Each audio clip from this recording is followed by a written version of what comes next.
የመጀመሪያው ነገር ምንድነው እዚህ ጋር ማስተካከያ የሚያስፈልገው እይታዎቹን እንትን ለማድረግ አልፈልግም ኢየሱስ ስለሆነ የመጀመሪያው ነገር አንድ መርሃ ግብር ሲዘጋጅ የአዘጋጆቹን ልብ መገመት አይተበከብንም አዘጋጆቹ እንዲህ ነው ያሰብነው ብለው የተናገሩትን ከሰማን ቅድም ስላላማዎች ስለቀረቡ ያንን መስማት ብቻ ነው ይተበከብን በግልጽ አዘጋጁ ኮንሰርት አላዘጋጀሁም ካለኝ በቃ ያንን ሰምቼ ነው የሚለው አደባባይ ሰው የተመኘውን አይደለም በቃ ነግሮኛል አዘጋጁ ስለዚህ የጾም በየአይነት ነው ዛሬ ተብሎ ተለጠፈበት ቦታ ላይ አይ እዚህ ቤት ድሮም ክትፎ ነበራችሁና ክትፎ ብያለሁ ኦሬዲ ሰዎቹ ካሉኝ ያሉኝን ይዛለሁ መሻት ግን ሊኖረኝ ይችላል መሻቴ ምንም ችግር የለውም ስለዚህ ሊሊ ያለችበት ቦታ ላይ ለመዘመር መጓጓት ጤና ማለት ነው ሁላችንም በቃ ዊሽ እናደርጋለን ሰዎቹ ግን ያዘጋጀነው መጽሐፍ መረቃ ነው አሉ በቃ ያንን መጋቢ ዳንኤል የቀድሞ የአማኑኤል መንፈሳዊ ማህበር ፕሬዝዳንት ማህበራዊ ሚዲያ ላይ የተናገሩት ነገር አለ ነዋሪነታቸው አሜሪካን ሀገር ነው ስለ ሊሊ እሱን ማድመጥ ያስፈልጋል ባይኔ ፍላጎት አለ የለም አላውቅም ያ ቪዲዮ ግን የሚናገረው ነገር ያለ ይመስለኛል ዘማሪዋ በብዙ መድረክ ላይ አናያት ለምን መጠየቅ ያስፈልጋል መድረክ ስለማትፈልግ ይሁን አይመስለኝም ግን ከቤቷ እንደ ልቧ እንደ ሌሎች ዘማሪዎች መውጣት የምትችል ዘማሪ ናት አይመስለኝም አገሩ ምንም ምቹ አገር ቢሆንም ቤቷ ውስጥ እንደ ልብ የሚያስወጣ ጉዳይ አለ የለም የሚለው ማወቅ የሚያስፈልግ ይመስለኛል ያው አንዳንድ ነገሮችን ሜንሽን ስላደረገ እሷን ላንሳኔ ቀደም ስገልጥ ምንድነው እኔ መግለጫውንም አልሰማሁኝም የወጣውን እሳቤም የለኝም በዛ ጉዳይ ላይ ቀደም ለመጥቀስ እንደሞከርኩት አካባቢ የነበሩ ሰዎች ሊሊን የሚወዷት ሊያመልኩ ሲፈልጉ ፕሮግራማቸውን ሚስ ያረጉ ኮንሰርት አለ ብለው ነው የሄዱት የሚል ነው ያነሳሁት ማለት ነው ሁሉም ሰው ሊሳሳት አይችልም a little bit group ይሳሳታል ብዬ ነው የማምነው ምንድነው ለምንድነው እንደሱ ያልኩት ለምሳሌ ሁለት መግለጫ ወጥቶ ከሆነ በአግባቡ መግለጫው አልተዳረሰም ማለት ነው ስለዚህ ያ ቡድን ራሱን ነው ማየት ያለበትና ማስታወቂያ ላይ ፕሮሞሽን በትክክል አልሰራው ማለት ነው ያለበት እንጂ ህዝብን መውቀስ አይችልም ነው እኔ በጣም ተጠንቅቄ ቀደም ያወራውትም የሚዲያውን ዘርፍ ነው እኔ ማኔጅ አረኩ ስላልከኝ አዘጋጅ አይደለም ብዬ ስላመንኩኝ ነው ውስጥ ከከተትኩማ ብዙ ማነሳቸው ነገሮች አሉ ለምሳሌ ፕሮሞሽን ላይ ባለ መስራት ሰዎች ግንዛቤ ሲወስዱ ግን ከመሬት ተነስቶ አይደለም ግንዛቤ ወሰዱት ሶስት ዘማሪዎች አሉ ላይ ተባለ አይደለ በረከት ብቻውን ሆኖ የሚገርም ኮንሰርት አሳይቶናል ከዚህ በፊት ተኬ በቀደም ነበር የሚገርም ነበር ስለዚህ ሶስት ሰው ሲኖር አሁንማ ትልቅ ነገር ሊኖር ይችላል ብሎ ሰው ቢያስብ ስተት አይሆንም ነው ሶስት ዘማሪ ያለ ብለ ብሮሸር ላይ ካስቀመጥክ እያንዳንዱም ትላልቅ ዘማሪዎች ናቸው ሰው ኤክስፔክቴሽን ሊፈጠር ይችላል ከሷ አንፃር ስተት ላይ ሆን ይችላል ስቲል ብዬ ነው የማምነው ሌላኛው ለምሳሌ ሊሊን በተመለከተ እኔ ቀደም አልኩኝ ማለት አሁን እኔ የምትኖርበትን መንገድ አላቅም አልኩኝ አይደለ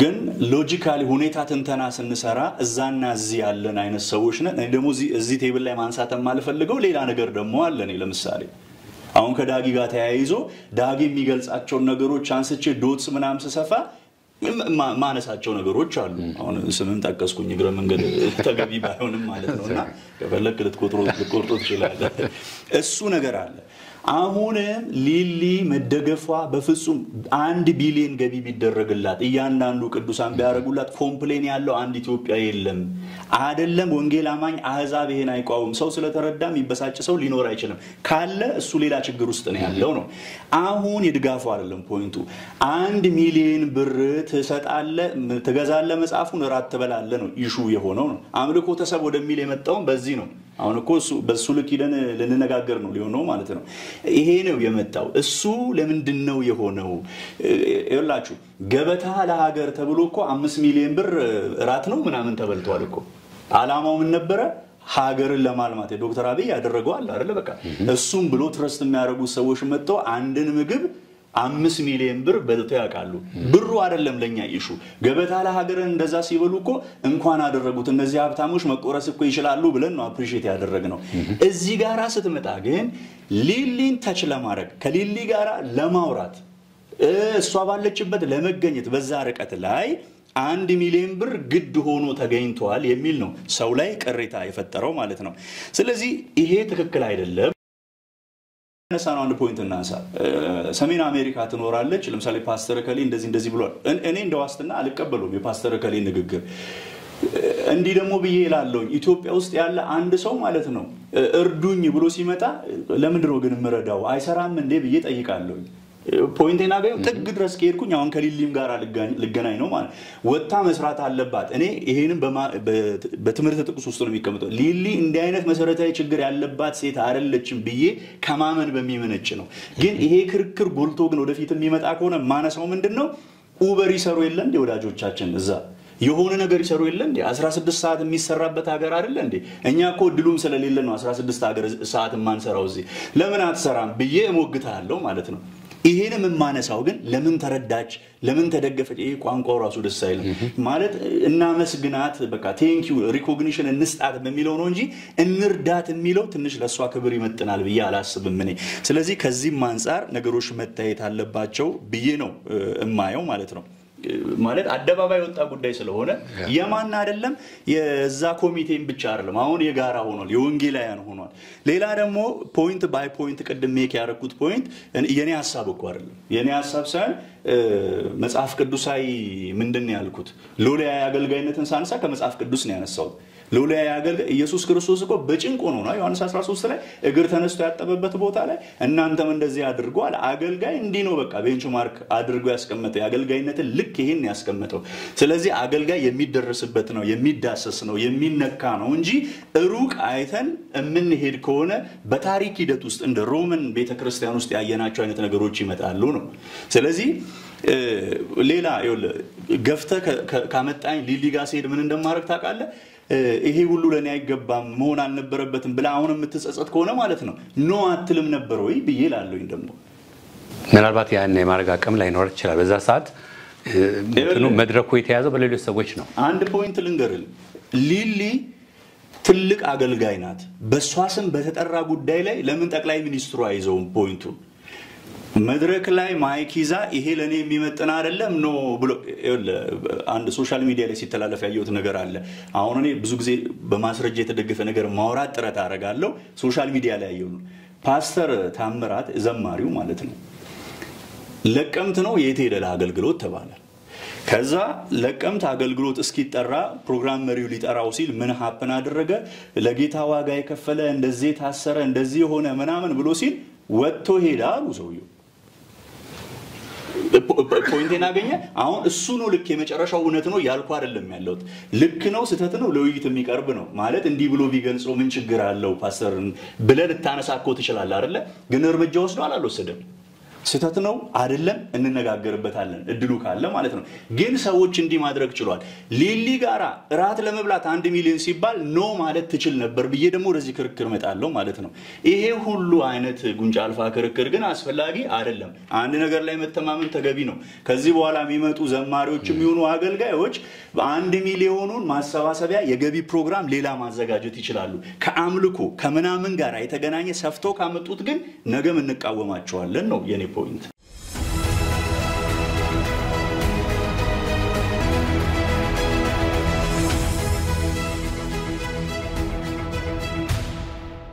ሰላም ጤና ይስጥልን ክብራትና ክብራን ተመልካቾቻችን እንዴት ናችሁ ይህ ጄኤምኤም ቲቪ ነው ፕሮግራማችን ጉዳያችን ነው ጉዳያችን በተሰኘው ፕሮግራም የተለያዩ ርዕሰ ነገሮችን እናነሳለን ወቅታዊ ጉዳዮችንም እንደዚሁ ለዛሬም አንድ ወቅታዊ ጉዳይ ይዘን ቀርበናል በተለይ የቤተክርስቲያን ነጻነት ማለት ምን ማለት ነው የአደባባይ ስብከቶች ኮንሰርቶች በተደጋጋሚ እናያለንና እነዚህ መነሻ ሐሳባቸው ምንድነው ውጤቱስ ወዴት ይወስዳል የሚሉትን ሐሳቦች ለመወያየት ነው እንግዲህ ዛሬ የተገናኘነው የዛሬ እንግዶቼ ፓስተር አብይ አዋዝ ዘላለም ደረጀና አብይ ታደለ አብረውኝ ነው የሚገኙት እንግዶቼን በቅድሚያ እጅግ አድርጌ አመሰግናለሁ እንኳን ደህና መጣችሁ እንዴት ናችሁ ሁሉ ሰላም ነው ጎሽ እንግዲህ ቀደም ሲል እንደመግቢያ ላይ እንዳልኩት የተለያዩ ኩነቶች በከተማችን እየተደረጉ ነው ያሉት እሰየው የሚያሰኝ ነው ጥሩ ነው ብለን እንላለን ግን እንደው ወደዛ ከመግባቴ በፊት እስቲ ስለ ቤተ ክርስቲያን ወቅታዊ ሁኔታ ሲትንሽ እንንካው አሁን ቤተ ክርስቲያን ምን ላይ ናት ያለችው ያው ነፃነት የሚለውንም ወደ ኋላ እንመጣለንና ያመጣውንም ጥሩ ነገር ወይም በተቃራኒው ማለት ነው እሱን እናነሳለን ግን እስቲ ስለ ቤተ ክርስቲያን ወቅታዊ ጉዳይ ትንሽ ለማለት እንሞክር ፓስተር ካንተ ሊጀምር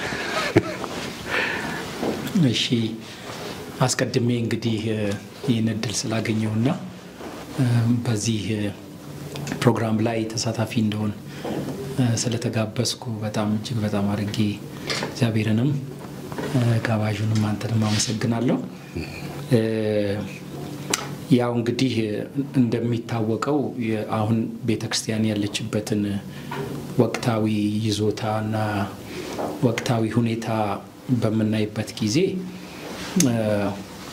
እንግዲህ አሁን ያለችበትን ነገር ለመናገር ንጽጽራዊ ነገር የግድ ያስፈልጋልና ከየትኛው ጋር ተነጻጽሮ ነው አሁን ያለችበትን መንገመግመው የሚለውን ለማስቀመጥ ያክል እንግዲህ ቀደም ብሎ በነበሩት ዘመናት ጊዜያቶች ከነበረው ጋር አሁን ያለችበትን የቤተክርስቲያን የወንጌል አቋም በመንመለከትበት ጊዜ ያው በጣም በርካታ የተመሰቃቀሉ ነገሮች የተቀየጡ ነገሮች ዘልቀው እንደገቡ እናያለን እና ብዙ የተዘብራረቁ አስተምሮቶች የህይወት ልምምዶች እንዲሁም ደግሞ የአኗኗሮች አካሄዶችን እንመለከታለን እና ቀደም ብሎ ከነበረው ዘመን ጋር ማለትም በተለይ በደርግ ጊዜ ከነበረው ጋር አሁን ያለችውን ቤተክርስቲያን ብናነጻጽር ወይም ብዙም ሰዎች ያነጻጸሩ አሁን ያለችውን የሚያዩት የሚለኩበት ያ ስለሆነ ቀደም ብሎ በነበረው ጊዜያት ላይ የነበረችው ቤተክርስቲያን ብዙ ተደማጭ የነበረች ሞገስ የነበራት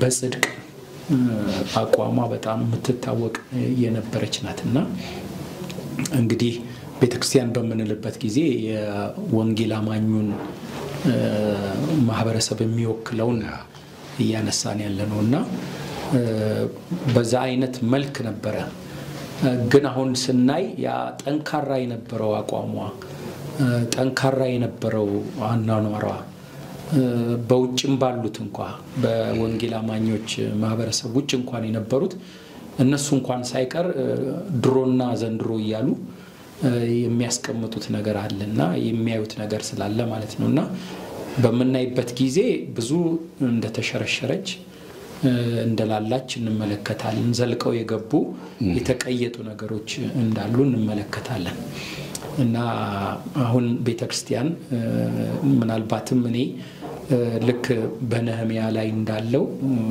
በኢየሩሳሌም ያሉትን ቅሬታዎች የገለጠበት አይነት የሐዘኔታ አባባል ብንል ትክክል ይመስለኛል አሁን ያለችበት ይዞታ እንደዛ አይነት ነው እና በትልቁ ተሐድሶ የሚያስፈልጋት ዘመን ላይ ናት ያለችው እና ይህ ማለት ግን ቅሬታዎች ደግሞ የሉም ደግሞ ማለት አይደለም ሁሉም የተበላሸ ነው ማለት አይደለም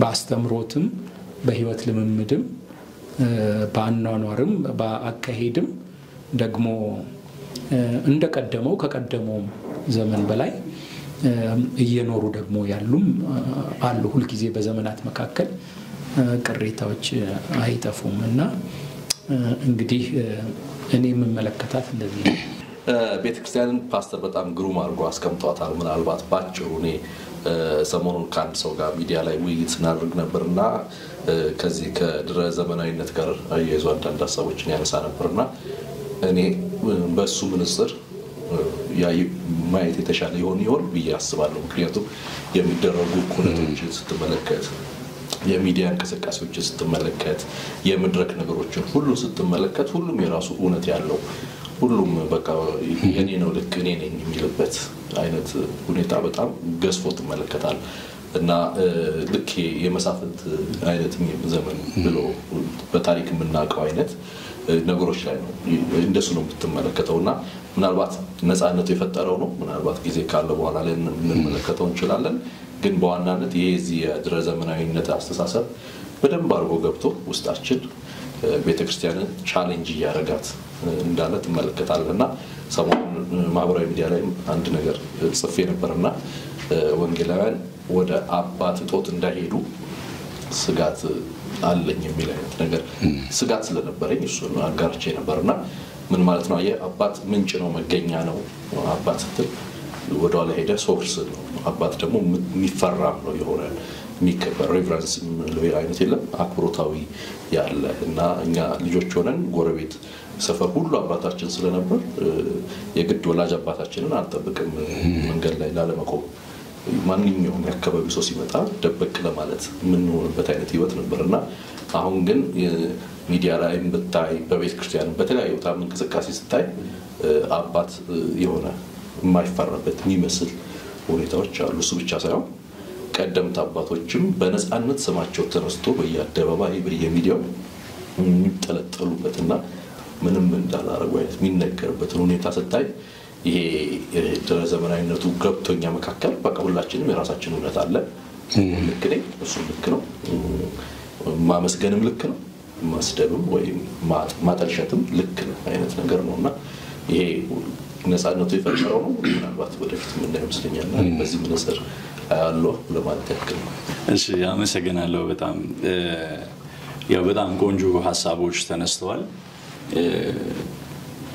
በተለያየ አይነት መንገድ ነው እንግዲህ አይደለ ነገሮችን እንመለከታቸው ተገቢ ነገሮች ናቸው ምናልባት እኔ ዝም ብዬ ሳስብ የሚጠበቅ ነገር ሳልሆነም ወይ የሚል ደግሞ መነሻ ሐሳብ አቀርባለሁ ምክንያቱም ቅድም ፓስተር ስጠቅስ የደርግ ጊዜ አለ ትምህርትን ንጻሬ ካደረግን ወንጌልን ንጻሬ ካደረግን ስለ ኳሊቲ እናወራ ይሆናል እንጂ እዚህ ግባ የሚባል አይደለም አይደል ያማኞች ቁጥር እየጨመረ እየበዛ ሲመጣ የሚጠበቁ ነገሮች ሀፕን አድርጓል በታሪክ ውስጥ ያልተፈጠረ ነገር እኛ መካከል አልተፈጠረም ለተፈጠረው ነገር ግን ወገና እየሰጠው አይደለም መከርከም መስተካከል ያለባቸው ነገሮች እንዳሉ ይሰማኛል እነሱ ነገሮችና አሁን ቁጥራችን ኦልሞስት አፕሮቺንግ ወደ 40 ሚሊዮን እየተጠጋን ያለነው በዚህ ሀገር ላይና እንደዚህ የበዛን ስንመጣ እንከኑም እንክርዳዱም በመካከላችን ላይ ሊበዛ ይችላል ስለዚህ ይሄ የሚጠበቅ ነገር ሆኖ አይዋለሁ ሌላኛው አሁን ለምሳሌ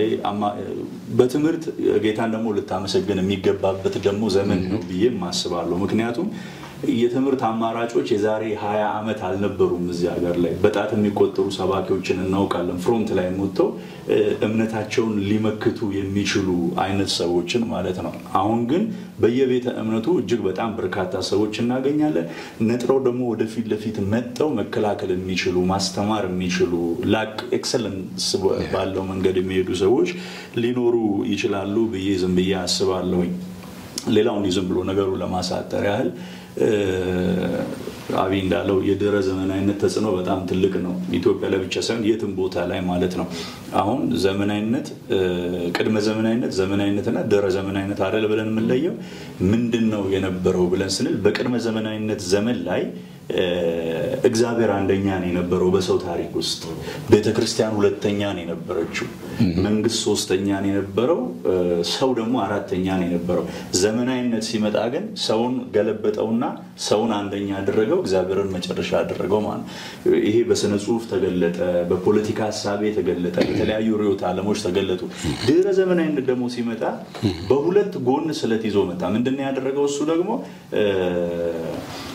ያኛው ለምሳሌ በዘመናዊነት ዘመን ላይ አምላክ የለም የሚል ክርክር ሲያመጡ ይሄኛው አምላክ የለም አይነት ላይ አይመጣም ወዴት ግን ያመጣዋል ሁሉም አለኝ የምትለው አምላክ ሁሉም ልክ ነው ይላል ማለት አሁን መንገድም እውነትም እኔ ነኝ ከኔ በቀር ወደ አብ የሚገባ የለም የሚለው ሐሳብ ትርጉም አልባ ይሆናል በዚህኛው ዘመን ላይ ማለት ነውና እንደ አይነት ጫናዎች እንዳሉ እናውቃለን ደግሞ በድረ ዘመናዊነት ደግሞ በጣም ተጠቅመናል አሁን ይሄ ፕሮግራም ይሰራጫል የዚህኛው ዘመን ውጤት ነው አሜሪካ ቁጭ ብለህ እዚህ ቀዶ ጥገና ታረጋለህ የዚህ ዘመን ውጤት ነው ጌታ የሚባረክበት ነው ሁሉንም ክፉ ነገር ይዞ አልመጣም ግን ምንድነው ፖይንቱ ምን አሻገረብን ደግሞ ሲል አሁን እዚህ ጋር ቆማ ቤተክርስቲያን ምን ማድረግ ነው ያለባት ሁሉ ነገር አንጻራዊ ነው ወይስ ፍጹማዊ ነው እንደ አማኝኛ ያው ፍጹም ነው ብለን ነው አይደል ኃጢአት ኢትዮጵያ ላይ ኃጢአት ነው ዩጋንዳ ላይ ኃጢአት ነው የሚሆነውና በምንም ልንመክተው አንችል ስለዚህ ቤተክርስቲያን ዩኒፎርሚቲ ኖሯት አቋሟን ይዛ በየትኛውም ዘመን ላይ እየሄደች ነው አልሄደችም የሚለው ወደ ክርክር ያጋልጠናል ማለት ነው ከዛ በተረፈ ግን መታመሰግንበትም ነገር አለ እንኳን ሆነልን የምንለው ነገር አለ እንደውም ሰፋን ብዙ ቦታዎች ላይ ደረስን የምንለው አለ ደግሞ መካከላችን ደግሞ የሚታዩ ነገሮች አሉ ግን እኔ ማኔጅ መደረግ ይችላሉ ደግሞ በያስባው ታንክ ዩ በጣም በተለይ ከ1983 ወዲህ ነፃነት የምንለው በአንጻራዊነት ልንል እንችላለን በርግጥ አሁን ነፃነት አለ ወይ ነፃነት አለን ያስባለን ነገር ምንድነው አደባባይ መውጣታችን ነው ወይ እንዴት ነው የምትመለከቱት አሁን በቤተክርስቲያን አለ ስለሚባለው ነፃነት እስቲ ትንሽ እናወራ መነሻ ሐሳብ ስለሚሆን ምናልባት አሁን ወደ ጠየቀኝም ከመሄዴ በፊት ምናልባት ወንድሜ ዘላለም ባለው ላይ ለማከል ያክል አው እኔ ማየው መመለከተው በተጽዕኖ ነው ምን አይነት ተጽዕኖ ተፈጠረ አሁን ቴክኖሎጂው መጥቶ ዘመናዊነቱም መጥቶ ነፃነቱም መጥቶ በፊት ከነበረው ጋር ምን አይነት ተጽዕኖ ቤተክርስቲያን አላት ትምህርቱም መጥቶ ሁሉም ነገር መጥቶ ምንድነው እሱ የተፈጠረው ነገር ቁጥርም በተመለከተ ራሱ ቁጥርም ራሱ መጽሐፍ ቅዱስ በሚቆጥረው ነው ወይ አሁን ያለው ቁጥር መጽሐፍ ቅዱስ ቢቆጥረን ይሄ ቁጥር ይቆጥረዋል አሁን ያለንን ቁጥር ይቆጥረዋል የሚል በእግዚአብሔር እይታ ማለት ነው እና ልክ ነው በቁጥር አድገናል የቁጥር እድገት አሳይተናል በንጽጽር ማለት ነው ግን በህይወት ጥራት በህይወት ኢምፓክት በመፈራት በሞገስ ያንኮ እየተሰደድን ቤተክርስቲያን እየተሰደበች እየታሰረች እየተገረፈች እየተገፋች ነፃነቷ እየተገፈፈ ግን ኢምፓክቷ በጣም እንትን ነበር አሁን ደግሞ ስናነጻጽረው ንጽጽሩን ያሳውት ከዚህ ነው ስናነጻጽረው ነፃነት አለን ቴክኖሎጂ አለ ሌላውም ነገር አለ ግን ተጽዕኖአችንን ስናየው ነቀፌታ ውስጥ ነን ያለነው አሁን የአደባባይ እድል አግኝተናል በኋላ ላይ መጣበታለሁ ግን ብዙ የሚያስነቅፈን ነገር ነው ያለው እና ከሷ አንግል እንጂ መልካም ነገር ደግሞ በዚህ ዘመን የለም ወይም ከባለፈው የተሻለ ነገር የለም ከማለት አንግል አይደለም ምናልባት እዚህ ጋር ፓስተር አንተኑ ለምሳሌ ንጽጽሩ በቀደመው የደርግ ጊዜም ቢሆን ችግሮች አሉ አደባባይ ስለማይወጡ ነው የሚሉ ቻሌንጆች አሉ ምናልባት ይሄ ዘመን የሶሻል ሚዲያው ኢምፓክት ቀላል ስላልሆነ ትንሹም ትልቁም አደባባይ ላይ ስለሚወጣ እንጂ በደርግ ጊዜም የራሳቸው ቻሌንጅ ነበራቸው ግን መውጣት አይችልም ለምሳሌ አሁን ደረጀ ከበደ ከሚዘምራቸው መዝሙሮች በአብዛኛው ብትሰማ እርስ በርስ ያለውን ነገር ሁሉ እሱ በመዝሙሩ ያነሳ ነበር መስማማት አቃተን ለወንድማችን እንጸልይ ይሲ እነዚህ ምናልባት ተቃቅል ሊሆን ይችላሉ ግን ወቅቱ አይፈቅድም እንጂ የተለየ ነገር የለም ብለው የሚሞግተው አሉ አሁን ካለው ነገር ጋር ምናልባት ከሱ ጋር እንታያይዘው እኔ ማየው መመለከተው በመሰለ አሁንም በሱ አለካው ምን ለምን አሁንም ያቃተን ምናልባት በኋላ ላይ የአሉታዊ ተጽዕኖንና አዎንታዊ ተጽዕኖን ስንመለከት ነፃነት ያመጣልንን በዛ ውስጥ ልናየው እንችላለን እንጂ ማኔጅ ማረክ ስላቃታት ነው ቤተክርስቲያን ባይኔ በጓዳ ማለቅ ያለበትን ወደ አደባባይ ይወሰደን ነው እንጂ ችግሩ የተፈጠረው የነፃነታችን ወይም ሚዲያው ወይም እንትኑ አይደለም የፈጠረብን እድሉ አይደለም ያንን የፈጠረብን ብዬ ነው ማስበው በእኔ እይታ እንደዛ ነው እድሉ አሁንም በትክክለኛው መንገድ ብንጠቀምበት እድሉ ከባለፈው በጣም የተሻለ ተጽዕኖ ይኖረናል ነው የነበረው ነው ግን ምንድነው ያው አክቹአሊ እንደ መለኪያም ባንወስደው ስደት ራሱ የሚያመጣው የህይወት ጥራት አለ በስደት ውስጥ በመታልፈበት ጊዜ መከራ ውስጥ በመታልፈበት ጊዜ ቤተክርስቲያን በየትኛውም ዘመን ወደ እግዚአብሔር መጠጋቷ ለእውነት መኖሯ የተገለጠ የሆነ ይመጣልና ምናልባት ያም አይነት እንትን በኋላ ጋር ከነጻነቱ ጋር የማያይዘው ነገር እሱ ነው። ግን እኔ የምመለከተው ምንድነው ነጻነቱን የማየው ይሄ አሁን ያለው ነጻነት አገኘን ብዬ የማስበው በህግ ማዕቀፍ ውስጥ የተገኘን ነጻነት ነው። አሁን ቤተክርስቲያን ያገኘችው ነጻነት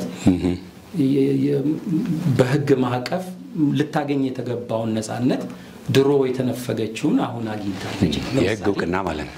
በህግ እውቅና ማለት ለምሳሌ በፊት አሁንም ንጽጽር ስለሚያስፈልገን በንጉሱም ዘመን ሆነ በደርግ ዘመን እንዲህ አይነት እውቅና የላትም። በህግ እውቅና የላትም። እንዲሁም በህጉ ትሰደድ ነበረ። ህጉ የሚሰጣት ምንም አይነት ነገር አልነበረም። ከለላም አልነበረም፣ መብትም አልነበረም። እና አሁን ያገኘችው ነጻነት ምንድነው? ህጉ ከለላ እየሰጣት መጣ፣ መብት እየሰጣት መጣ። አሁን ያገኘችው ያንን ድሮ በህግ ክልከላ ውስጥ የነበረችውን አሁን ህግ ደግሞ ነፃ እየሰጣት መጣ። ለዚህ ተምሳሌት ለምሳሌ ለማንሳት ያክል ለምሳሌ በደርግ ጊዜ ቅድም እንዳልኩት ነው። በኢህአዴግ ጊዜ ደግሞ ትንሽ የተሻለ በማህበር ደረጃም ብትታይ እንደሌላው እንደ ማህበር ተመዝግባ ብትታይም የተወሰነ እውቅና አግኝታለች።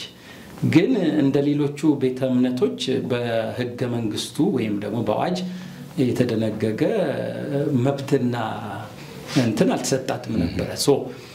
አሁን በአሁን ዘመን ደግሞ እጅግ በጣም የላቀ እድል አግኝታለች። ምክንያቱም በማህበር ከመታየት ወጣ ደግሞ አሁን እንደሌሎቹ እኩል የሆነ የህግ ማዕቀፍ፣ የህግ ከለላ፣ የህግ መብቶች አግኝታለች ማለት ነው።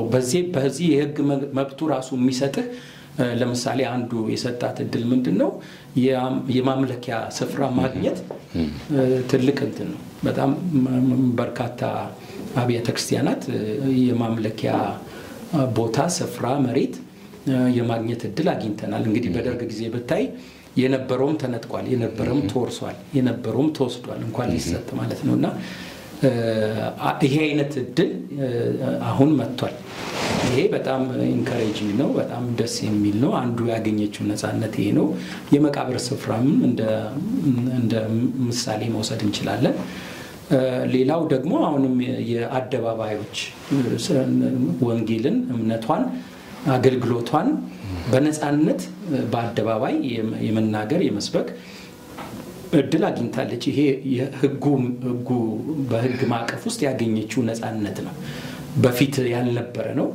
እንኳን በአደባባይ አይደለም እንደምናውቀው ቅድምም እንዳልኩት ብዙ ቤተክርስቲያኖች ከጥቂት በስተቀር ተዘግተው ሁሉ አንደርግራውንድ ነበር የነበረውና አሁን ከዛ ወጣ በአደባባይ በነጻነት እምነቷን ኤክሰርሳይዝ ማድረግ ትችላለች። ይሄ አይነት የህግ ማዕቀፍ ውስጥ ያለ ነጻነትን ማግኘቷ ነው። ወደ ሚዲያውም ስንመጣ አሁን ያለ የሚዲያ ነጻነት ቀድሞ የማይታሰብ ነው፣ የማይገመት ነው፣ የማይሞከር። አሁን ያላት የሚዲያ ነጻነት በሚዲያ የራሷን ሚዲያ ከፍታ እንደፈለገች ወንጌልን፣ እምነቷን የመግለጽ እንትን አላት። እንዲህ አይነት ነጻነት እንጂ ያገኘችው የተቀበለችው አሁን ነጻነት በምንልበት ጊዜ ወደ ሌላ አይነት ነጻነት እንዳይወስደን ማለት ነው። አሁን ለምሳሌ በመጽሐፍ ቅዱስ ውስጥ መገደብ ያለብንን ነጻ ወጥተናል ማለት አይደለም። መጽሐፍ ቅዱስ የሚገድበንን የሰማይ መርህ የሚገድበንን ከዛ መርህ ነጻ ወጥተናል፣ ያን አይነት ነጻነት አግኝተናል ማለት አይደለም። እንግዲህ አንዱ አሉታዊ ተጽዕኖም ይሄንን ነጻነት በትክክል ካለመረዳትና ካለመተርጎምም የመጣ ነው የሚል ሐሳብ አለኝ። እንደሱ አይነት ነጻነት አይደለም። እኛ የወንጌል ባሪያዎች ነን፣ የቃሉ ባሪያዎች ነን፣ የመንፈስ ቅዱስ እስረኞች ነን። የሰማይ እስረኞች ነን።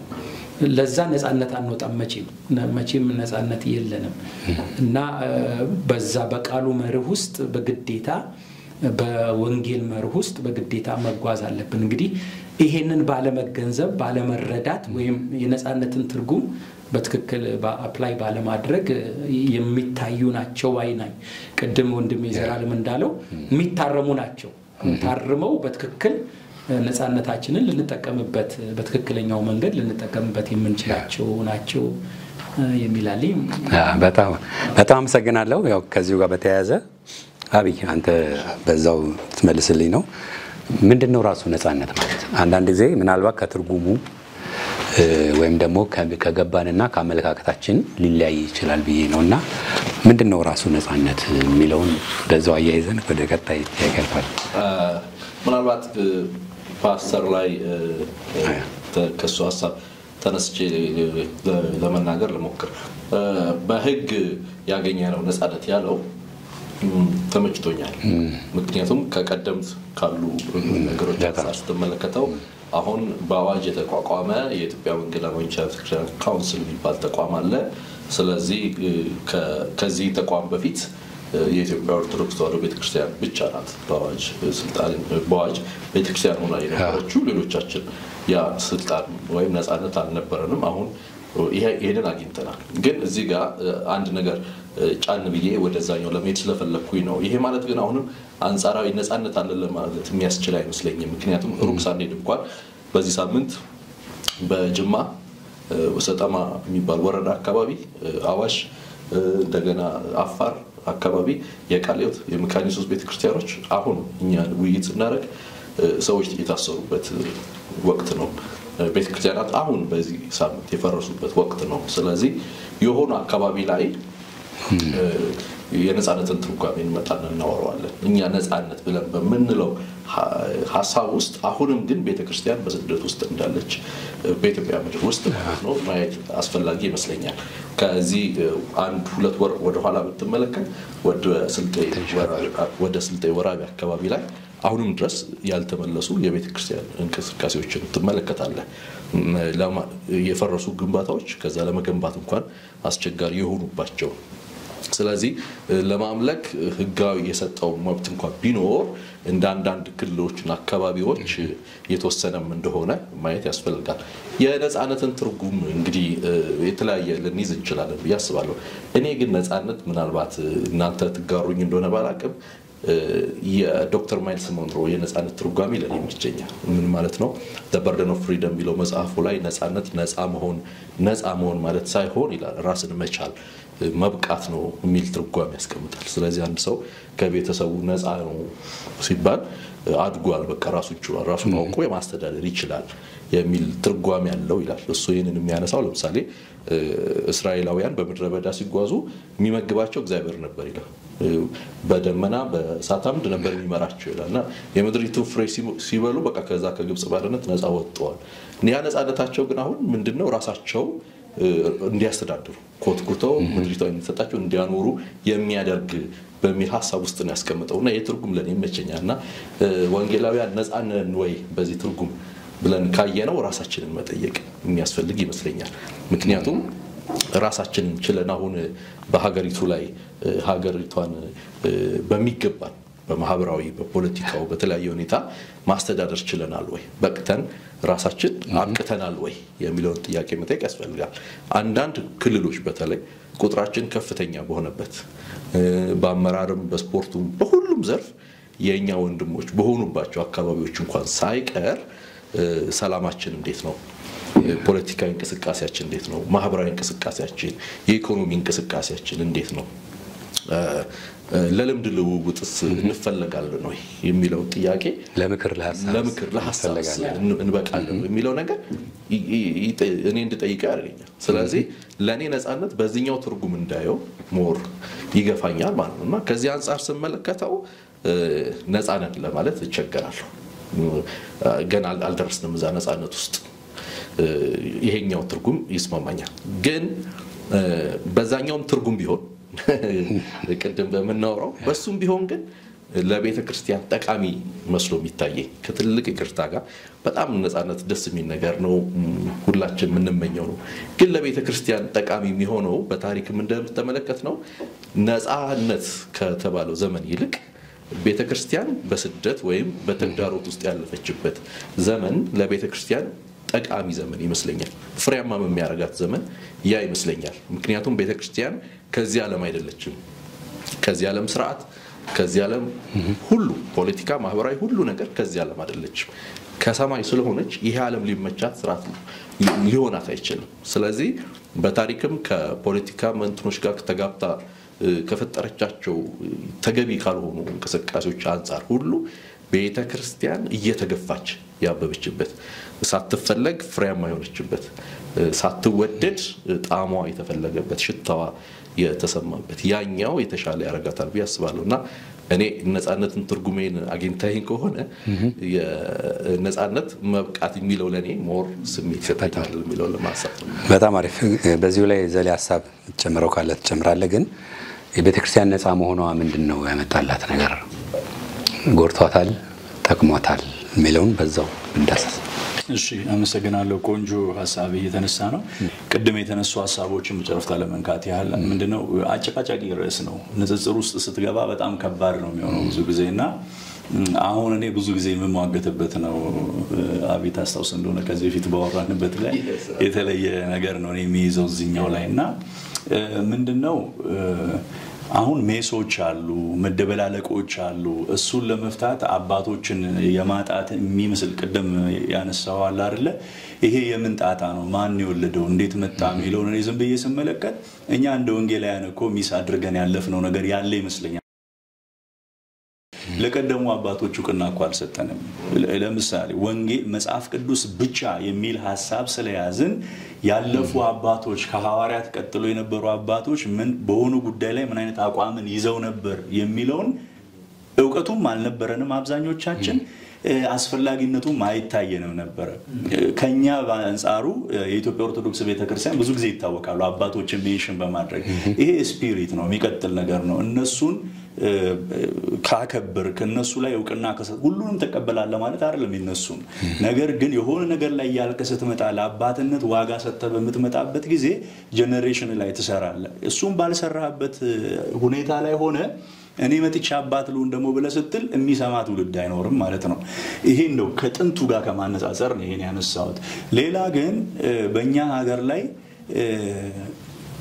ልጅ የሚያሳድግ አባት ሳይሆን ብቅ የሚለው ያደገን ላደገ አባት መሆን የሚፈልግ ነው ብቅ የሚለው እኛ ሀገር ላይ አስተዋል ነው በቤተ ክርስቲያንም ታሪክ ምንድነው የምታረገው ይሆን የተለየ ጸጋ ከተገለጠበት ኮርክሞ አንተን ያስወግዳል ከመንገድ ላይ ማለት ነው ከመስመር ላይ ያስወግዳል አያያዝን አይቶ ይሄን ሰው እኮ በከታተለው ኮች ባድርገው አይልህ ሜንቶር አይሆንም ያለቀለትን ሰው ነው የመፈለግ አይነት ዝንባሌ ያለው እነዛ ያለቀላቸው ሆኖ በሚመጡበት ጊዜ ደግሞ ትላንት አብረን ካልቆም በዛሬ ለምንድነው አባ አልቀበልህም ይላል ልክ ነው ልክ አይደለም ክርክር ቢኖረው ተፈጥሯዊ ክርክር ነው ግን ብዬ ደግሞ አስባለሁ በአንድ በኩል ይሄና ያለው ሌላኛው ለምሳሌ አሁን ቀደም ተነስቷል የደርግ ጊዜና የዚህኛው አሁን ያለንበት ዘመን ማለት ነው ያዲጉንን እኛውንም ዘመን ጨምሮ ማለት ነውና እኔ የደርጉን ዘመን ስመለከት ለቤተክርስቲያን እኮ በጣም የመከራ ጊዜ ነው የነበረው ተጽኖ ነበራት ይባላል እረዳዋለሁ ተጽኖ የቅድስና የጽድቅ የሚባል ነው ያ ነገር ግን ኢንፋክት በጣም ጥሩ ነው እዚህ ላይ ኮምፕሮማይዝ አድርጌ አይደለም ማውራው ምን አመጣላት ግን የሚለው ያ መንግስት ቅድስናዋን አይቶ ጽድቋን አይቶ ለውነት መወገናዋን አይቶ ምን አድርጎላታል አንድ ስንዝር መሬት ሰጣት ወይስ ቀማት የነበራትን በሮችን ከፈተ ወይስ በር ዘጋባት ብዬ ዝም ብዬ አስባለሁ የደርግን ብቻ አይደለም አፄ ኃይለ ሥላሴ ደርግ በባህሪው ጁንታ ነው ምንድነው ስሙ ደግሞ ሃይማኖት የሚወድ አይደለም ኦርቶዶክስንም ቻሌንጅ አድርግ የነበረ መንግስት እንደሆነ እረዳለሁና ኃይለ ሥላሴስ ቢሆኑ ፈራህ እግዚአብሔር አለን ይያሉ ለኛ ለወንጌል አማኙ ምን አይነት ፕሪቪሌጅ ሰጥቷል እያወቁ በነገራችን ላይ የኛ ታሪክ እዚህ ጋር አይደለም ይጀምረው ታሪክ አንዳንድ መጽሐፍቶችን ካያቸው አፄ ቴዎድሮስ መቅደላ ላይ ከመሞታቸው በፊት ሚሽነሪዎችን ይዘው ነበር እዚህ ሀገር ላይ ማለት ነው ያ የመሞታቸው ምክንያት የእንግሊዝን ሚሽነሪዎች በመያዛቸው አይደለ ያ 32000 ወታደር በጀነራል ሮበርት ናፒር የሚመራ ሰራዊት የመጣው ለምን አልገደሏቸውም የሚል ጥያቄ ሲነሳ የታሪክ ጻፊዎች በሁለት በሶስት መንገድ ያስቀምጣሉ አንዳንዱ አጼ ቴዎድሮስ ፈርሃ እግዚአብሔር ነበራቸው ይላሉ። አንዳንዶቹ ደግሞ ምን ይላሉ? ከመጡት ሚሽነሪዎች መካከል የካቶሊክና የፕሮቴስታንት ሚሽነሪ ነው የመጣው። የፕሮቴስታንት ሚሽነሪዎች ከስነ ምግባር አንፃር እጅግ በጣም ጨዋዎች ስለነበሩ ታገሷቸው ይላል። ትግስታቸው ላለመግደል ነው። ትግስታቸው ቦታ በመስጠት አይደለም የተገለጠ ያኔም ማለት ነው። እንዲህ አይነት ነገሮች በታሪክ ሂደት ውስጥ እናነሳለን። ስቲል ይሄኛው ብቻ ግን አይደለም፣ ብዙ ወደ ኋላ ልንሄድባቸው ምንችለው አለ። ግን ከሰዓታችን አንፃር ስለማይበቃ ወደዚህኛው ስንመጣ እንግዲህ ንጽጽር ምን አመጣልን የሚለውን ነገር ሳነሳ ቢታወቅም ተጽኖ ቅድስናዋ እውነተኛነቷ ቢታወቅም የህይወት ጥራታቸው ቢታወቅም እንኩ የተባሉት ነገር ግን የለም። ዋጋ ነው ያስከፈላቸው። ዋጋ በመክፈላቸው የሚከፍላቸው እግዚአብሔር አለ። አይቆጭም። በጣም ተገቢ ነገር ስለሆነ ማለት ነው። ይሄን ነገር እሱን ይዤ ሌላ ግን ተጽኖአችን ትላንትናና ዘንድሮ ምን አመጣ ብዬስል አንድ ተጽኖ ከቁጥር ጋር የሚገናኝ ተጽኖ ነው። የማይካደው ተጽኖ ፖፑሌሽን በሚጨምርበት ጊዜ ተጽኖ ፈጣሪነት ይጨምራል። መንግስት አንተን ሳይወድ በግዱ ኮንሲደር ያደርጋል። የኢትዮጵያ መንግስት ወንጌላውያንን አሁን የሚመለከተው እንደው ችሮታ ሳይሆን ስለምናስገድደው ነው። ድምጽ ስላለን ነው። 30-40 ሚሊዮን ህዝብ በምርጫ ግን ኖ ሊለው ስለሚችል ተገዶ ነው የሚመጣው እንጂ ነፃ ስጦታ የለውም። ስለዚህ ይሄ ቁጥር ደግሞ ከየት መጣ ሲባል የወንጌል ውጤት ነው። ወንጌል ስርጭት እኮ ስለሰራች ነው ቤተክርስቲያን። ይሄ ወንጌል ስርጭት መቼ ነው ቁጥር በጣም በድራማቲካሊ የጨመረው እኮ ከ1983 ዓመተ ምህረት ወዲህ ስፔሻሊ 1985 እስከ 95 ያሉ አመታቶች እጅግ በጣም የወንጌል ስርጭት የተከናወነባቸው ጠንካራ የኢትዮጵያ ወንጌል ታሪክ ነው የሚሆነውና በዛ ሂደት ውስጥ ወንጌል ሰርቷል። ምኑ መጥቷል? ነፃነቱ ስለመጣ ማለት ነው። አሁን በዚህኛው መንግስትና በቀደመው መንግስት መካከል ያለው ነፃራይነት በአንጻራዊ ስንመለከተው ያኛው ነፃነት ሰጥቶናል። ህጋዊ ነፃነትን እንደ ማህበር መደራጀት እንችላለን። አትሊስት ታፔላ ስንለጥፍ ለምን ለጠፋችሁ አይሉም። ለወንጌል ስርጭት ስንወጣ ግን ባህሪው ስለሆነ ወንጌል ይደበድበዋል፣ ይፈነክቷል፣ የህይወት መስዋዕትነትን ያስከፍላል ማለት ነው። በዚህኛው ደግሞ ስትመጣ ምንድነው ከማህበርነት ወጥቶ ተቋም አደረገ ማለት እኮ ቃልዮትን የምታክል ሙሉ ወንጌልን የምታክል ቤተክርስቲያን ላይሰንስ ታድስ ነበር ባለፈው ዘመን ማለት ነው። አመት ሲደርስ እንደ ገቢዎች እየተጠራች ላይሰንስ አሁን ላይሰንስ አታድስም። ምክንያቱም የካውንስሉ መቋቋም ይሄን ፕሪቪሌጅ ሰጥቷታል።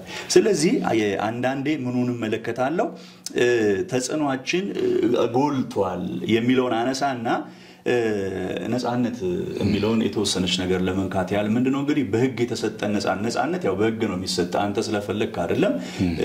በኢትዮጵያ ሰማይ ስር በኢትዮጵያ ድንበር ውስጥ ይሄንና ያን የማድረግ መብት አላችሁ የሚል ነፃነት ይሰጣል። ስለዚህ ከዛ ነፃነት የተነሳ ትንቀሳቀሳለህ። በነፃነት ምን ትጠቀማለህ የሚለው እንደተጠበቀ ሆኖ ማለት ነው። ከዛ ውጪ ነፃነት ደግሞ አሁን ቀደም አብይ ያነሳው በጣም ኢምፖርታንት ነው። ሁሌ የሚጠይቀኝ ለምሳሌ አፋር ክልል ስትመለከት የእንትን ቤተክርስቲያን ተዘጋ ይላል። ስልጤ ላይ እንደዚህ ተዘጋ ይላል። ምንድነው ሲባል ነፃነት ኦሬዲ we achieved በቃ በህግ ተሰጥቶናል ነፃነቱ። ግን ለምንድነው ሲባል ነፃነት ስለወሰድክ ብቻ ሳይሆን አጎራባች መሰልጠንም ደግሞ አለበት ማለት የስልጣኔ ጥግ ሰዎች አሁን አሜሪካን ሀገር ሰው እኮ አጋንንት አመልካለሁ ብሎ ሲል ራይቱ አለ ብሎ ትቶት ያልፋል። እንዴት ብሎ አይልም። ልክ እንዳልሆነ ግን ያውቃል አይደለ ፖይንቱ። እኛ ሀገር ላይ እኔም ማስበው ብቻ ነው ልክ በኔ ሳምባ ነው መተንፈስ ያለብህ የሚል ጠቅላይ እሳቤ ስላለ እሱ እስከሚቀረፍ ነፃነታችን ፈተና ውስጥ እንደሆነ ይቀጥላል ማለት ነው። እኔ መረዳው እንደዛ ነው። ሌላው ለምሳሌ ተጽኖ ፈጣሪነት ተጠርተን የሆነ ውይይት ላይ መገኘት የሆኑ ዲሲሽን ሜከር ፓርት መሆን እሱ ደግሞ የሚመጣው መሰለ ነፃነት ላይ በጣም ሼር ማድረግ አንተ ያነሳው ማለት ነው። ማይልስን ጠቅሰ ያነሳው አቅም ስትገነባ ነው። ተጽኖውን አንተ ባለ አቅም ነው በማድረግ አቅምህ ላይ ነው የግድ ነው እነሱን መጥራት አለብን ይል ማለት ሰብስታንስ ያለው ሐሳብ የምታቀርብ ከሆነ አሁን ከሐሳብ ብቻ ነው ማነሳው ሌላውን ትቼ ማለት የተሻለ ሐሳብ የምታነሳ ከሆነ የሆነ ስብሰባ ላይ እኮ በአንተ ንግግር ወሬ ይቋጫል ማለት ነው አይደለ? ሰብስታንስ ከሌለስ አንተ ባለህበት ቦታ ላይ በሌላ ሰው ንግግር ነገሩ ይቋጫል ማለት ነው። ስለዚህ የምንፈልገው እኛ በምንሰራው ራሳችን ላይ በመናመጣው ተጽኖ ፈጣሪነት ነው። እሱ የሥራ ውጤት ይሆናል ብዬ ነው ማስበው። በጣም ጥሩ ነገሮች ተነስተዋል እና እንደው ዛ ላይ ለማከል ያክል ሜቢ በደንብ ቅድም በአንድ ሳይድ ብቻ ነው ያነሳውት የነፃነትን እንትን አብይ የተረጎሙት እንዳለ ሆኖ አሁንም እሱ ላይ ነው ነፃነት የሚለው ትርጉም በህጋዊ ማዕቀፍ ውስጥ ያገኘነው ነፃነት ነው እንጂ ቤተክርስቲያን ሌላ ነገር ነፃ ልትሆን አትችልም። ለምሳሌ አሁን ይሄ ማለት ከመከራ ነፃ እንደወጣን ተደርጎ ይታሰባል። በቃ ከመከራ ዳንን አመለጥን ከዚህ በኋላ መከራ አይመጣብንም አይነት ነፃነትን ነው የሚታሰበው። እሱ ላይ ነው ችግሩ ነው። በዓለም ሳላችሁ መከራ አለባችሁ የሚለው ቃል ይገዛናል። በቃ የትኛውም አይነት በህጋዊ ማዕቀፍ ምንም በመንግስት ነፃነት ብታገኝም አሁን ቅድም የተባለው በየክፍለ ሀገሩ የሆነው ነገር የግድ ቤተክርስቲያን እኮ ትሰደዳለች። አሁንም ስደት ሊኖር ይችላል። ወይም ደግሞ ከደርግ በፊት በደርግ ዘመን ከነበረው አይነት ስደቱ የተለየ ስደት ሊሆን ይችላል። መከራችን ይለያል። ምክንያቱም ሁሉ ጊዜ ታክቲኩን እየቀያየረ ነው የሚመጣው። ስለዚህ አሁን ደግሞ ያለው መልክ የተለየ ነው። አሁን ያለባት መከራ አሁን ያለብን ቻሌንጅ መልኩ የተለየ ነው። ግን ደግሞ በደርግም ዘመን እንደነበረው አይነት እስራትም ድብደባም ስደትም ይኖራል። አሁንም እኮ ወንጌል እየሰራን እኮ እንደበደባለን እኮ ነፃነቱ ያንን አያስቀርልንም። እና እንደሱ ለማለት ነውና ቅድምም ያልኩት በእግዚአብሔር ቃል ላይ ያለው የሚገዛን እሱን ከሱ ውጪ ልንወጣ አንችልም። የፈለገ መንግስት የፈለገ ነፃ ቢያደርገን ቤተክርስቲያን ከዛ ውጪ መሆን አትችልም ነው። ምናልባትም ይሄ ቅድም አሉታዊ ተጽዕኖን አመጣ ብዬም የምለው እሱን የነፃነትን ትርጉም በደንብ ባለመረዳት እና ባለመተግበርም የመጣ ነው። አንዱ ሶርሱ እሱ ነው ብዬ አስባለሁ። ምክንያቱም የመጣውን ነፃነት እንትን ነው አይደል አያያዝ ይፈልጋል። መከራም አያያዝ ይፈልጋል። ማኔጅ ማድረግ አሁን በደርግ ጊዜ ማኔጅ ማድረግ ስለቻሉ ነው ወንጌል እኛ ጋር የደረሰው። ዋጋ የከፈሉ አሉ፣ ለመሞት የቆረጡ አሉ፣ ራሳቸውን ቤታቸውን ለማቃጠል ደሞዝ ለመከልከል ከስራ ለመባረር ለመሰደብ ለመነቀፍ የቆረጡ ስለነበሩ ማኔጅ ማድረግ ስለቻሉት መከራውን በእግዚአብሔር ጸጋና በእግዚአብሔር ዕውቀት ወንጌል ተሸጋገረ። እኔ እንደውም ትልቅ ክፍተት ነው ብዬ የማስበው እንደው ስለነበርኩም በደርግ ጊዜ በጣም ብዙ ይጸለይ የነበረው አደባባይን ስለመውረስ ከመከራ ነፃ ስለመውጣት እስራት እንዲቀርልን ስደት እንዲቀርልን በጣም ይጸለይ ነበረው እና ቤተክርስቲያን መከራ ሃንድል ማድረግን እንድንችል አስተምራን አዘጋጅታን ነፃነትን ግን ማኔጅ ማድረግ አላስተማረችም። እሱ ላይ አልተሰራም። በጣም ነው ማመሰግነው። እንግዲህ ሐሳባችን ከዚህ በላይ መሄድ ይችላል፣ ግን ከጊዜም አንፃር ያንስ ዋና ነገሮችን አንስተናል። ፓስተር እጅግ አድርጌ አመሰግናለሁ። አብይ ዘሌ ስለ ጊዜያችሁ በጣም እጅግ አድርጌ ነው አመሰግነው። እግዚአብሔር ይስጥልኝ ማለት እወዳለሁ። ተመልካቾቻችን እንግዲህ ሰፋ ያለ ጊዜ ወስደናል። በተለይ ኮንሰርትን በተመለከተ የቤተክርስቲያን ነፃነት ምንድነው የሚለውን አይተናል። ይሄ ርዕስ እንግዲህ እናንተም በየቤታችሁ ስትነጋገሩበት የነበረ እንደሆነ ይገባናል። ከዚህ በኋላ ለሚመጣው ትውልድ ግን ትክክል የሆነ የቱ ነው ትክክል ያልሆነ የቱ ነው ብለን እንደ እግዚአብሔር ቃል ሚዛን አድርገን ብንሄድ የተሻለ ነው የሚል ሐሳብ ነው እንግዲህ መደምደም ያደረግነው። ተከታታችሁ እስካሁን ድረስ አብራችሁን ስለቆያችሁ እጅግ አድርገን ነው የምናመሰግነው። የካሜራ ባለሙያዎችን፣ ኤዲተሮችን፣ ግራፊክስ ላይ የሚሰሩትን ሁሉ እጅግ አድርጌ አመሰግናለሁ። የጄኤምኤም ቲቪ ፕሮግራሞች ይቀጥላሉ፣ እንድትከታተሉ ጋብዛለሁ። ዳንኤል ተስፋዬ ብሬያችሁ ቆይቻለሁ። ሰላም ሁኑ።